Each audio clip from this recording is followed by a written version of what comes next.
Olá, comunidade do investidor. Hoje nós vamos para a lição 10. É a última aula do nosso segundo semestre da Universidade do Sucesso. O nosso professor de hoje é o Russell Conwell e o título da lição é Como Crescer e Prosperar no Seu Próprio Campo de Diamantes. Vocês vão perceber que serão contadas durante essa aula várias histórias, todas elas verídicas. Vamos lá? Lição 10. Muitos passam a vida procurando sucesso quando normalmente ele está tão perto que podemos estender a mão e tocá-lo.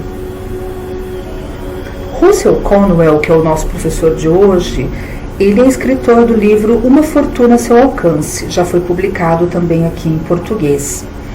E ele fez essa palestra pela primeira vez numa reunião dos antigos companheiros da Guerra Civil.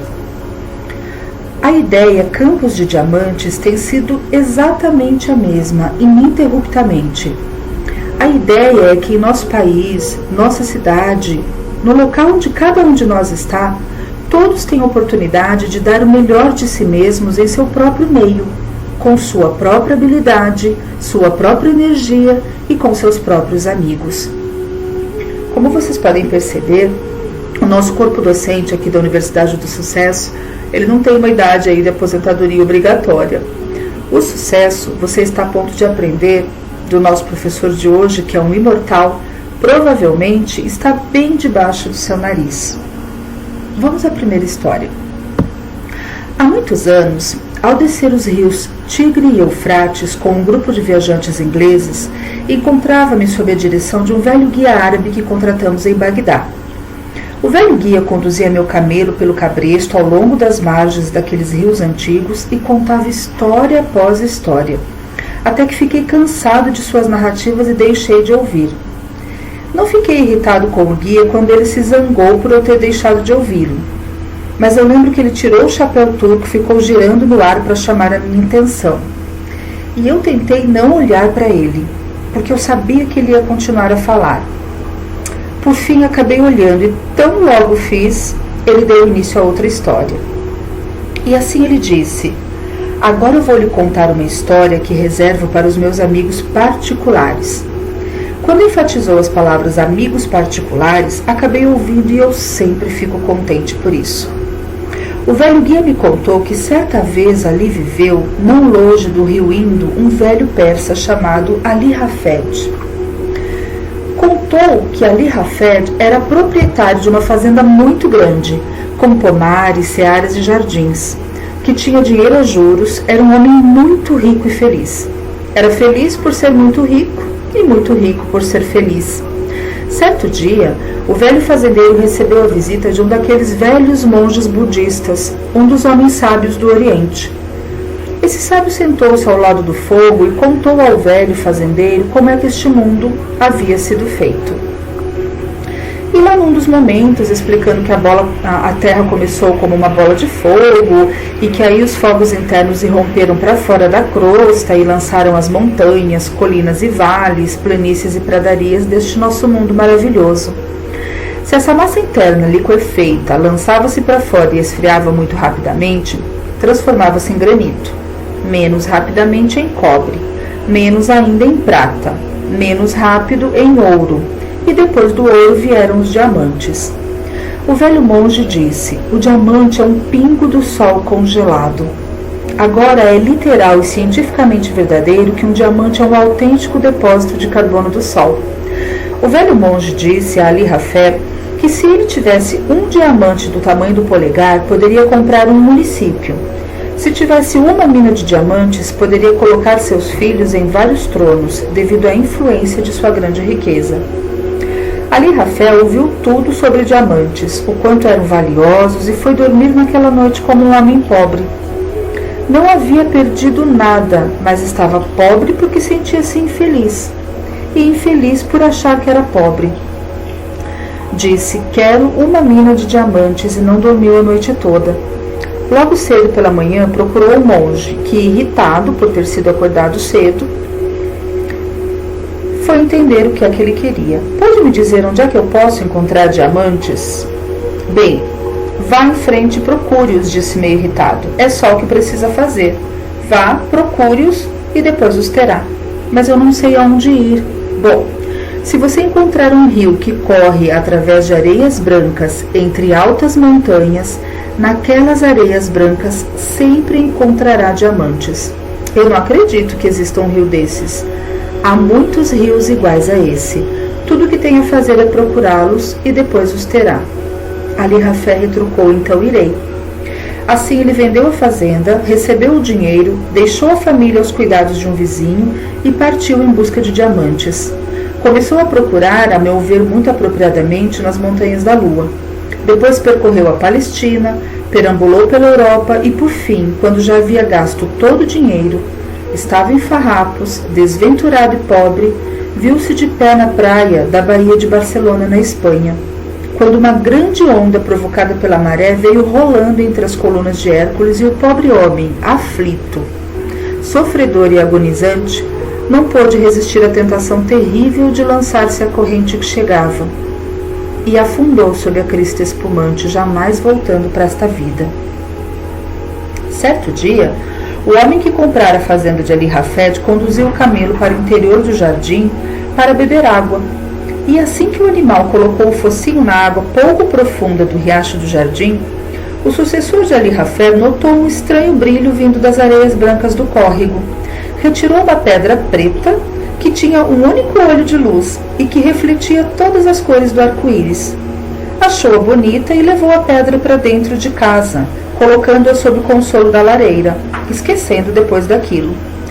Alguns dias mais tarde, o mesmo velho monge foi visitar o sucessor de Ali Rafed e no momento em que abriu a porta da sala de estar, viu a luz cintilante sobre o consolo da lareira e precipitou-se em sua direção, exclamando: "Isto é um diamante!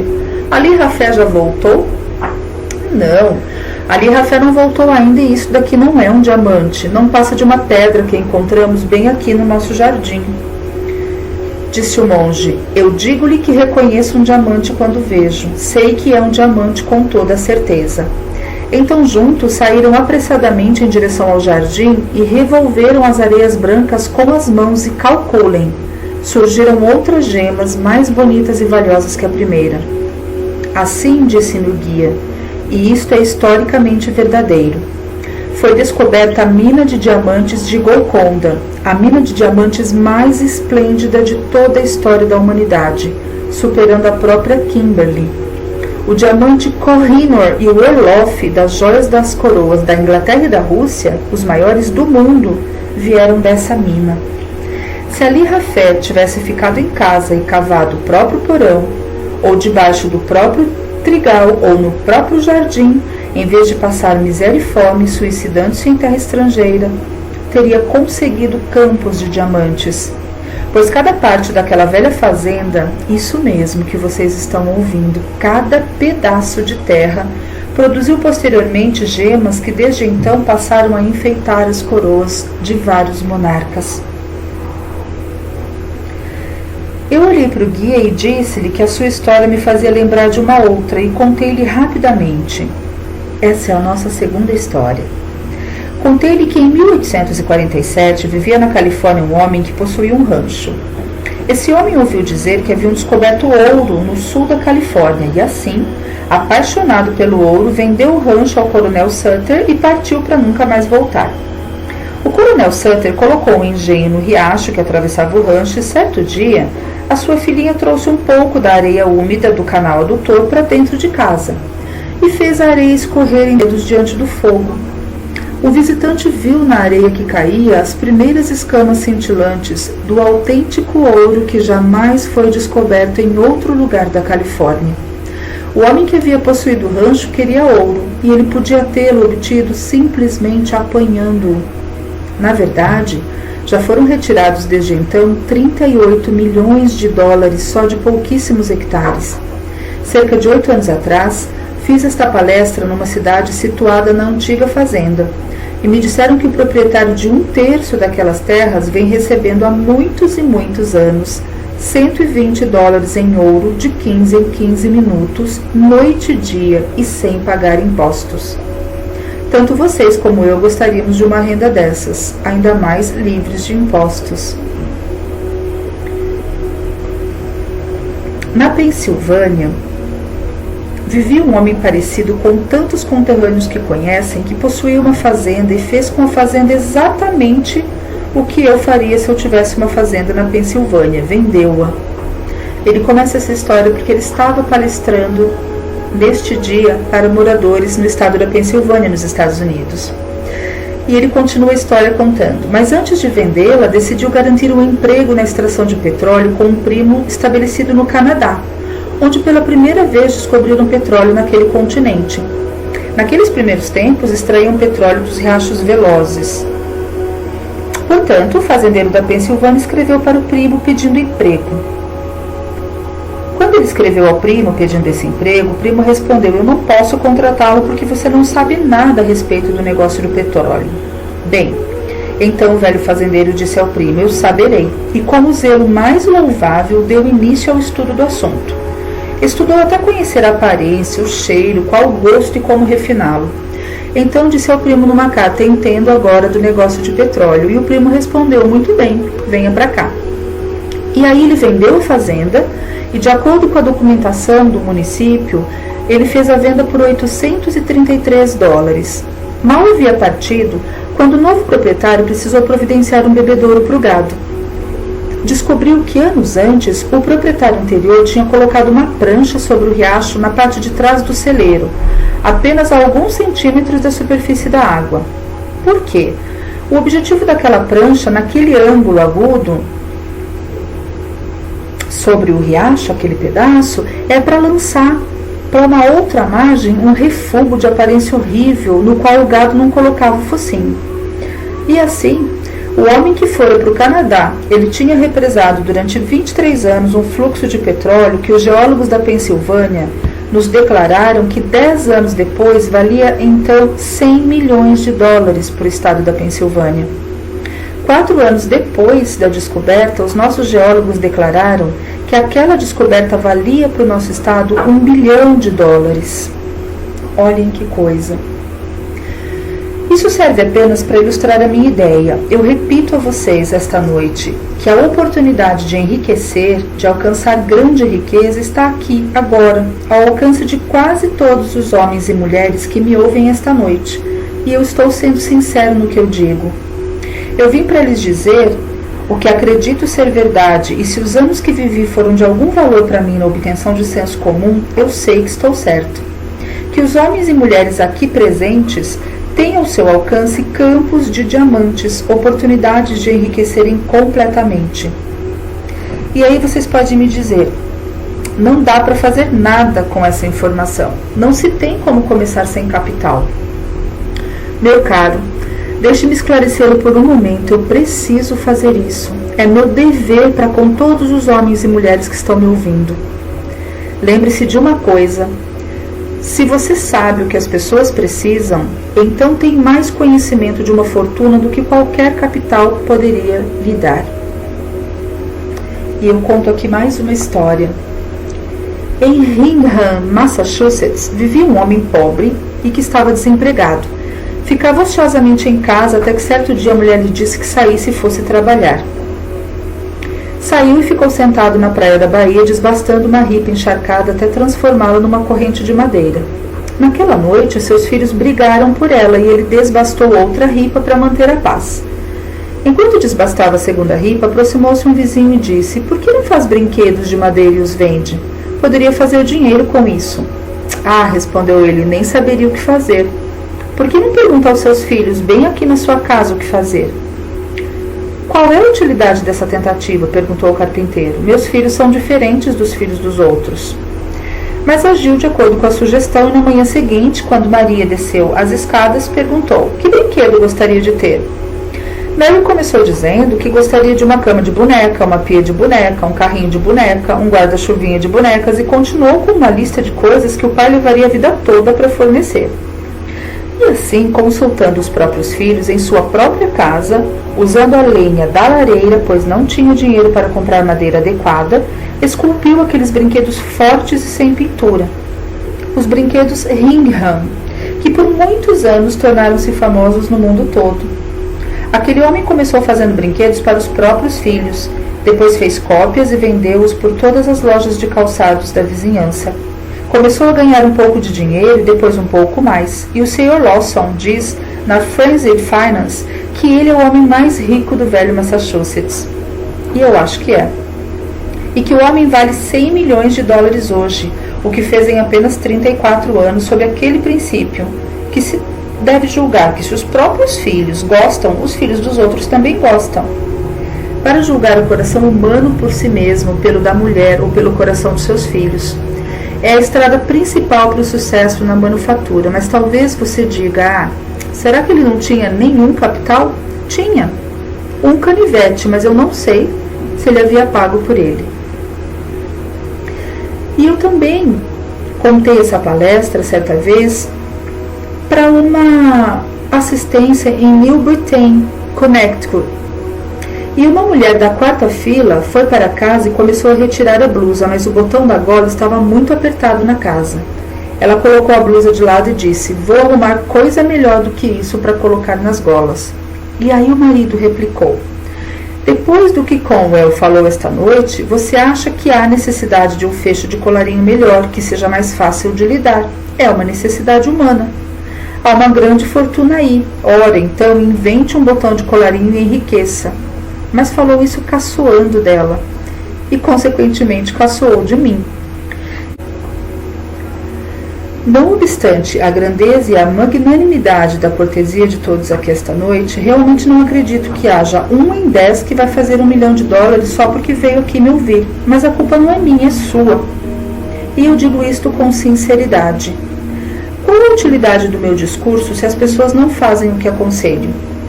Quando o marido ridicularizou a mulher, ela decidiu que iria fazer um botão de colarinho melhor. E quando uma pessoa decide que vai fazer e não fala nada sobre o assunto, ela faz.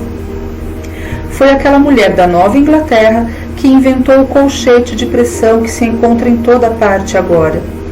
Foi o primeiro botão de colarinho com uma peça ligada à outra por pressão. Qualquer um que use impermeáveis modernos conhece o botão que simplesmente se fecha por pressão. E para desabotoar basta separá-los com força. Esse é o botão a que me refiro e foi ela que o inventou. E depois ela inventou vários outros e investiu mais, entrando em sociedade com grandes fábricas. Agora, em todos os verões, essa mulher faz viagens ao estrangeiro em seu iate particular, isso mesmo. E leva o marido com ela. Se o marido morresse, lhe restaria dinheiro suficiente para comprar um duque ou um conde estrangeiro, ou algum título semelhante dentro das últimas cotações. Qual é a nossa lição nesse caso? É esta. Eu disse a ela na ocasião, embora não a conhecesse, o que agora digo a vocês.